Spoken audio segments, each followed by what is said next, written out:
Iran ने भी बदले की कार्रवाई शुरू की है और अमेरिका का ईरान पर यह बहुत बड़ा अटैक है। और अब आपको हम दिखा रहे हैं इजराइल का ईरान के ऊपर अटैक लाइव, जो इजराइल की तरफ से ईरान पर हमला किया गया। सीसीटीवी कैमरे में यह हमला कैद हुआ। यह देखिए आप, जिस जगह पर यह हमला किया गया, यह देखिए आप, धमाके की आवाज आप सुनिए।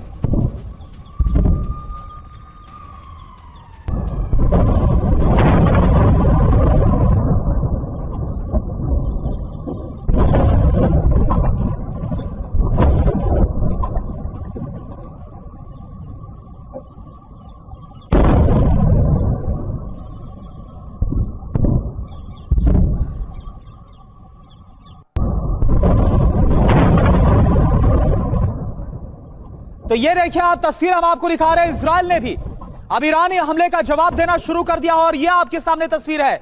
ईरान ने पर जो अटैक किया गया इजराइल की तरफ से, इसका लाइव वीडियो, उस अटैक का लाइव वीडियो आपको दिखा रहे हैं। जिस वक्त यह हमला हुआ वो सब कुछ सीसीटीवी कैमरे में कैद हुआ। और अभी अभी कुछ देर पहले जो हमला हुआ,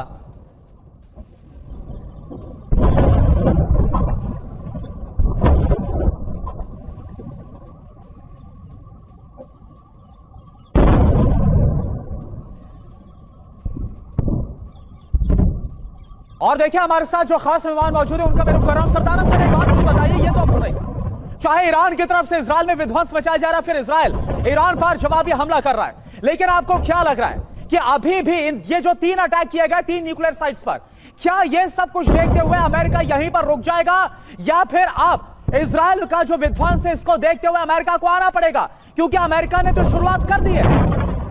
देखिए, अभी तो इजराइल के पास क्षमता है। यदि इजराइल का बेरूत जैसा हाल होना लगा, जिस तरीके से ईरान की मिसाइल से आके गिर रही हैं, रिहायशी इलाकों पे तबाही मचा रही हैं, तो यदि ज्यादा प्रेशर होगा तो अमेरिका को खुल के आना पड़ेगा ईरान को रोकने के लिए। लेकिन कुछ दिन तक मुझे नहीं लगता कि इजराइल को अमेरिका के खुले में आने की आवश्यकता पड़ेगी। जी, सरदाना सर ने एक बड़ी बात कही है, लेकिन तिवारी सर, मैं अमेरिका की भी भूमिका इस वक्त आपसे जानना चाह रही हूं। अमेरिका, जैसे कि अमिताभ सर कह रहे थे कि वो जो day to day war activity होती है कि मिसाइलें तानकर अमेरिका भी वार कर रहा है ईरान पर, वो नहीं होगा। क्या आपको लगता है ऐसा नहीं होगा? क्योंकि जो डोनाल्ड ट्रंप ने कहा, उनके स्टेटमेंट को डिकोड करें तो वो कह रहे हैं ईरान नहीं रुका तो हमले करेंगे, फिर करेंगे हम। देखिए, ट्रंप ने क्या किया और कैसे किया वही जानते हैं, क्यों किया, या अंदर जो इजराइल के डायस्पोरा है उसके प्रेशर में किया। क्योंकि अमेरिका के अंदर ही उनके सीनेट में, उनके संसद में, उनके पार्लियामेंट में भी लोग उनसे ज्यादा सहमत नहीं थे, मतलब फुली रूप से। प्लस वो डिस्कस नहीं किया गया इशू, तो इन्होंने ये किया, न्यूक्लियर पर ब्लास्ट किया, ये सही। लेकिन वॉर में घुसने के लिए ट्रंप को बार बार सोचना पड़ेगा।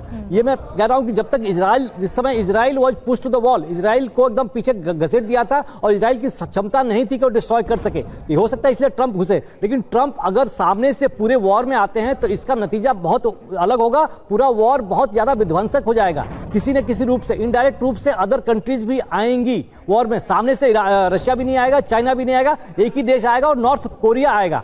और जहां तक इसके मिसाइल्स का, लेकिन ओपी तिवारी सर, अमेरिका तो आ गया ना, अमेरिका ने तो सीधा हमला कर दिया। क्या इसको हम अमेरिका